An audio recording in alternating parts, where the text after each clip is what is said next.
A paz do Senhor, classe Daniel, tudo bem com vocês? Bom, espero que sim. Chegamos em mais uma lição da nossa Escola Bíblica Dominical, lição de número 9, Promessas de Deus para os Vencedores. Nosso texto de referência está em Apocalipse, capítulo 2, a partir do versículo 18. Nós vamos ler daqui a pouquinho. Antes eu queria assim, lembrá-los do nosso compromisso com a nossa Escola Bíblica Dominical. Nós estamos em casa, estamos dando aula através de vídeos, mas ainda temos um compromisso com a Escola Bíblica Dominical. E eu estou sentindo um pouco aí a falta da participação da classe da nossa lição. Vocês têm toda a liberdade para fazer comentários, para fazer as críticas. Vocês podem mandar aí nos comentários no YouTube ou me mandar no privado no WhatsApp. Vocês aí têm essa liberdade.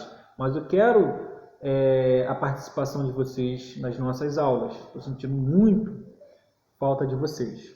Bom, nós estamos fazendo algumas questões, tá? Nós estamos elaborando uma prova. Nós vamos aplicar essa prova em cima de todas as lições que estudarmos, como sempre fazemos em todos os trimestres. E essa prova será virtual. Então é necessário que vocês assistam às aulas, estudem as lições. Mas não só para isso. Estudem, assistam às aulas no intuito de aprender da palavra de Deus, por uma necessidade espiritual.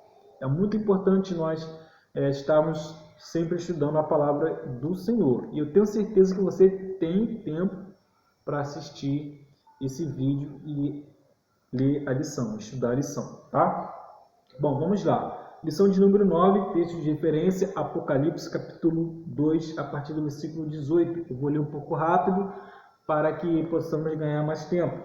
E ao anjo da igreja de Tiatira, escreve: Isto diz o Filho de Deus, que tem seus olhos como chama de fogo e os pés semelhantes ao latão reluzente.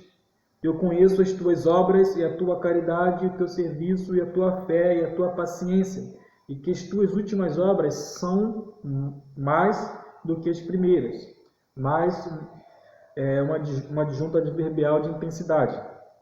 Mas tenho contra ti que toleras Jezabel, mulher que se diz profetiza, ensinar e enganar os meus servos para que se prostituam e comam dos sacrifícios da idolatria. E dele tempo para que se arrependesse da sua prostituição, e não se arrependeu. Esse que a porei em uma cama, e sobre os que adulteram com ela virá grande tribulação, se não se arrependerem das suas obras. E ferirei de morte a seus filhos, e todas as igrejas saberão que eu sou aquele que sonda os rins e os corações, e darei a cada um de vós segundo as suas obras. Mas eu vos digo a vós e aos restantes que estão em Tiatira, a todos quantos não têm essa doutrina e não conheceram, como dizem, as profundezas de Satanás, que outra carga vos não porei. Mas o que tendes, retende-o até que eu venha. E ao que vencer e guardar até ao fim as minhas obras, eu lhe darei poder sobre as nações. E com vara de ferro as regerá, e serão quebradas como vasos de oleiro, como também recebi de meu Pai. E dar-lhe-ei a estrela da manhã. Quem tem ouvidos, ouça o que o Espírito diz às igrejas. Esse texto de referência é do versículo 1 ao 29, mas eu li a partir do versículo 18 para nós ganharmos um pouco mais de tempo, tá? Mas vocês podem fazer a leitura que vai falar sobre as igrejas da Ásia, bem conhecida aí por vocês. Bom, promessas de Deus para os vencedores. Esse é o título da nossa lição. Basicamente, nós vamos falar sobre as nossas batalhas espirituais e as recompensas que os vencedores terão. Nós temos 3 objetivos. O primeiro objetivo é entender a seriedade de nossa batalha. Bom, batalha é algo que está presente em muitas pregações, a maioria das pregações, está presente nas nossas lições das escolas bíblicas dominicais, no estudo de doutrina, enfim, em todos os momentos sempre falamos sobre batalhas espirituais. Mas o que tenho observado é que às vezes negligenciamos essa batalha. Vivemos como se não houvesse, de fato, uma batalha. Olha, antes mesmo de que existisse o mundo físico, já existia o espiritual. Então, tudo que nós vemos por aí, bem antes mesmo já existia o espiritual. Então, precisamos considerar a realidade de que existe uma batalha espiritual. Há uma batalha entre o bem e o mal. E passam os dias, a gente tem os nossos afazeres, nos relacionamos, adquirimos uma profissão e vivemos muitas das vezes como se não houvesse essa batalha. É como se a vida fosse apenas aqui nesse mundo. Mas não. Como você tem encarado as suas batalhas espirituais? Com seriedade? É um dos objetivos da lição, entender a seriedade das nossas batalhas. Qual é a orientação bíblica para o servo de Deus, para os soldados de Cristo, diante dessa batalha? Você tem cumprido as orientações ou você nem sabe quais são as orientações? A Bíblia nos orienta. De que maneira eu posso batalhar? Qual é a forma? Existe a batalhar as guerras civis, militares, as guerras humanas, existe a batalha espiritual, são coisas diferentes. Na batalha humana, uma nação tenta atacar a outra, um exército tenta atacar o outro, e um quer sair vencedor daquilo dali. Mas na batalha espiritual, você não tem que enfrentar o diabo. Você não tem que querer encarar o pecado. Não. A Bíblia te orienta, lá em Tiago capítulo 4, versículo 7, diz assim: sujeitai-vos, pois, a Deus, resisti ao diabo, e ele fugirá de vós. Então, uma das orientações que a Bíblia nos traz é resistir ao diabo. Resistir é conservar-se firme, é não sucumbir, é não ceder. O diabo tenta de várias formas, de todas as formas, atacar o servo e a serva de Deus. Mas a Bíblia fala, resista. Ou seja, não ceda. Se conserva firme. É isso que a Bíblia nos orienta. Além disso, o apóstolo Paulo fala algo interessante lá em 1 Tessalonicenses, capítulo 5, versículo 22. Abstende-vos de toda a aparência do mal. Abster. Em outras versões diz fugir. Do que? De toda a aparência do mal. Não são de algumas, são de todas as aparências do mal. E essa aparência do mal está presente em muitos lugares. Está presente em várias situações. E às vezes achamos que fugir é um ato covarde. Não tem que fugir, tem que enfrentar. A Bíblia não fala para você enfrentar o pecado. A Bíblia não fala para você enfrentar, desafiar o diabo. Diabo, eu vou te desafiar. Não, é você fugir dele. Fugir da aparência. E fugir, quando você foge, significa que você está zelando pelo seu testemunho. Nós, servos de Deus, você que é uma cristã, você que é um cristão, você precisa zelar pelo seu testemunho de cristão. E de que maneira você faz? Fugindo de todo o mal, fugir de toda a aparência do mal. E essa aparência do mal pode estar num relacionamento que tem a aparência do mal, um relacionamento, um namoro, ou entre amigos, uma amizade que tem a aparência do mal. A orientação da bíblica é foge de tudo aquilo que vai denegrir o seu testemunho como cristã, como cristão. Foge daquilo que vai te trazer imoralidade. Mas às vezes achamos que somos super crentes e conseguimos enfrentar. Não, eu vou enfrentar e vou sair vencedor. Não, você tem que fugir. Para sair vencedor, você tem que fugir. E resistir às tentações. É a maneira que a Bíblia nos orienta para enfrentarmos as nossas batalhas espirituais. E não só isso.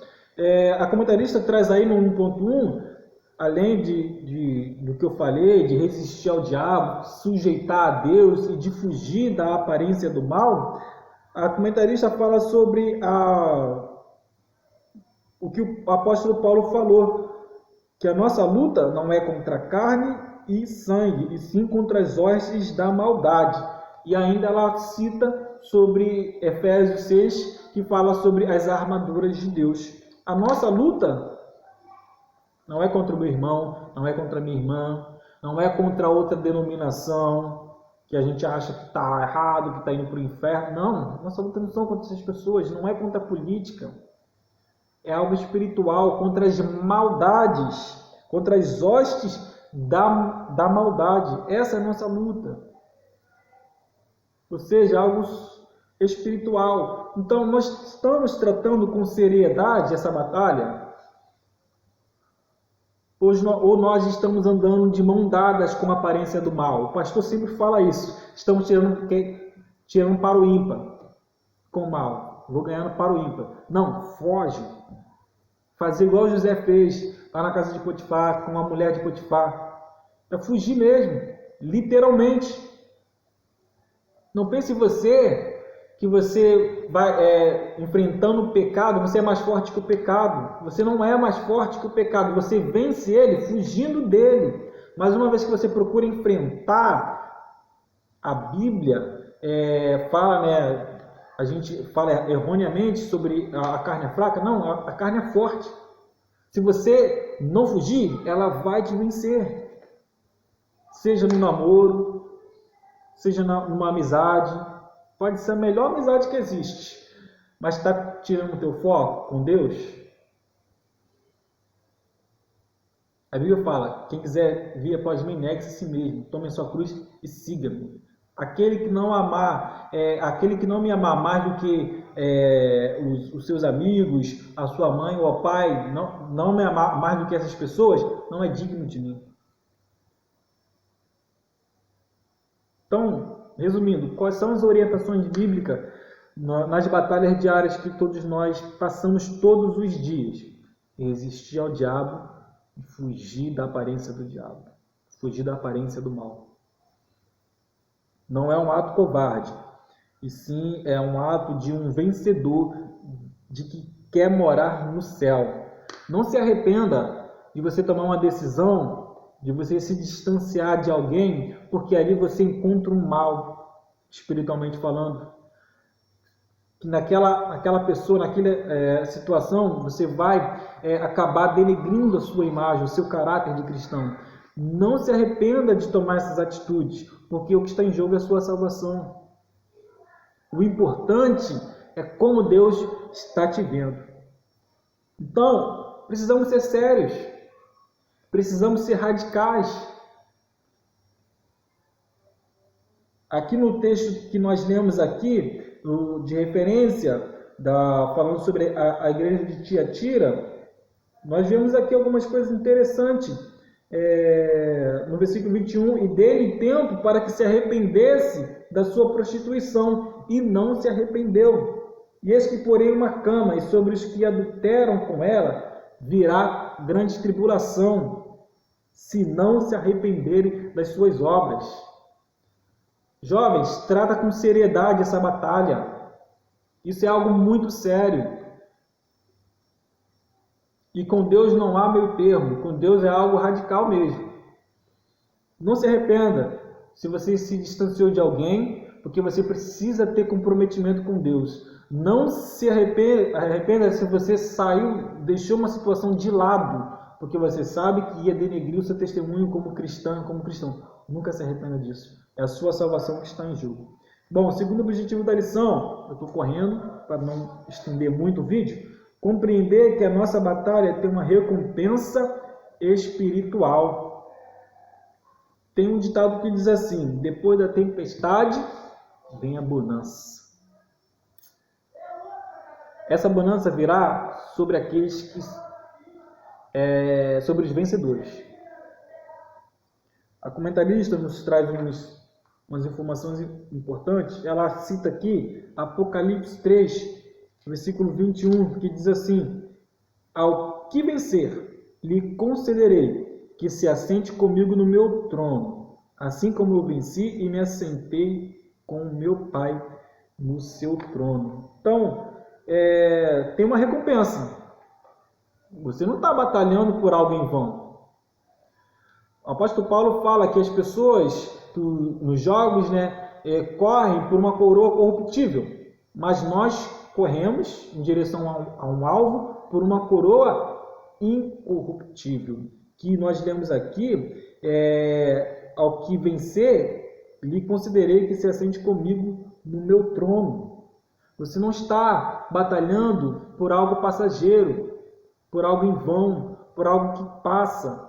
Aqui nessa vida nós sempre procuramos algo para uma estabilidade, um conforto, um melhor relacionamento, as melhores amizades. Isso é louvável, porém isso tudo é passageiro. Isso tudo vai ficar. Mas na batalha espiritual que todos nós passamos, nós batalhamos por algo eterno. É algo de caráter eterno. É a coroa da vida. Colossenses capítulo 3, versículo 23. Abra aí comigo. Depois de Filipenses 3, 23 e 24. Diz assim: e tudo quanto fizerdes, fazei de todo o coração, como ao Senhor e não aos homens, sabendo que recebereis do Senhor galardão da herança, porque a Cristo o Senhor servis. Lá em 1 Coríntios 15, 58, se não me engano, diz assim a palavra de Deus: sede firmes e constantes, sempre abundantes na obra do Senhor, sabendo que o vosso trabalho não é em vão, Senhor. Tem uma recompensa. Deus não vai te deixar de mãos vazias, não. Cada dia que você resiste ao diabo, que você foge da aparência do mal, Deus está preparando um galardão para você. Deus tem algo muito maravilhoso para você, de caráter eterno e não de algo passageiro. Quando eu decido ceder a algo daqui nessa terra, eu estou trocando algo eterno por algo passageiro, por algo que vai ficar. Jovens, trate com seriedade. Primeiro objetivo, trate com seriedade a sua batalha. Segundo, compreenda, essa batalha haverá uma recompensa para você. E o terceiro objetivo da lição, solidificar em nós, solidificar, estabilizar, concretizar em nós a certeza de que Deus é fiel para cumprir as suas promessas. Às vezes nós questionamos, duvidamos se Deus realmente vai cumprir as promessas. Quantas promessas Deus já cumpriu na sua vida? Quantas vezes Ele falou algo na sua vida e se cumpriu? As profecias no Antigo Testamento apontavam que Cristo era o Messias e que Ele viria, e Ele veio de fato, está lá no Novo Testamento. E a maior promessa de Deus, além do galardão, a maior promessa que nós estamos esperando, que é algo eterno, é o arrebatamento da igreja. Isso vai se concretizar. A comentarista nos traz o seguinte, lá em Hebreus, ela cita Hebreus capítulo 6, versículo 10. Abra comigo aí. Diz assim: porque Deus não é injusto para se esquecer da vossa obra e do trabalho da caridade, que para com o seu nome mostrastes, enquanto servistes aos santos e ainda servis. Deus não é justo, Ele não é injusto, Ele vai sim se lembrar, Ele não vai se esquecer das nossas batalhas, Ele vai cumprir a sua promessa. Lá em Tiago 1, versículo 12, diz, Tiago ressalta que o homem que suportar a provação, depois de aprovado, receberá coroa de vida. Olha só que maravilha. Josué capítulo 21, versículo 45 diz que nenhuma promessa falhou, tudo se cumpriu para a casa de Israel. Então, as promessas de Deus irão se cumprir em nossas vidas. Mas é necessário uma coisa, como nós falamos lá no início. É necessário resistirmos ao diabo, ou seja, conservarmos firmes na doutrina, e outra, fugir da aparência do mal. Não é um ato covarde. A sua salvação é que está em jogo. Para concluir, Salomão deixou registrado que melhor é o fim das coisas do que o início. O sábio rei sabia muito bem que muitas pessoas são vencidas pelo desânimo e cansaço, desistindo da batalha. Que venhamos focar na promessa de Cristo todos os dias, sempre perseverando na fé, sabendo que nele somos mais que vitoriosos. Glórias a Deus. Em Cristo Jesus somos mais que vencedores. Cada lágrima que você derrama, cada vez que você se ausenta de algo que vai te trazer um mal espiritual, isso não será em vão. Deus está vendo as suas batalhas diárias. Algum dia Ele vai cumprir a promessa de arrebatar os vencedores. Então não negligencie a sua batalha. É algo que vai se concretizar. O arrebatamento da igreja, o galardão, a coroa de vida. Que Deus venha falar melhor aos corações. E qualquer coisa vocês podem comentar aí no YouTube ou mandar uma mensagem para mim no privado, no WhatsApp. Que Deus abençoe a todos, em nome de Jesus.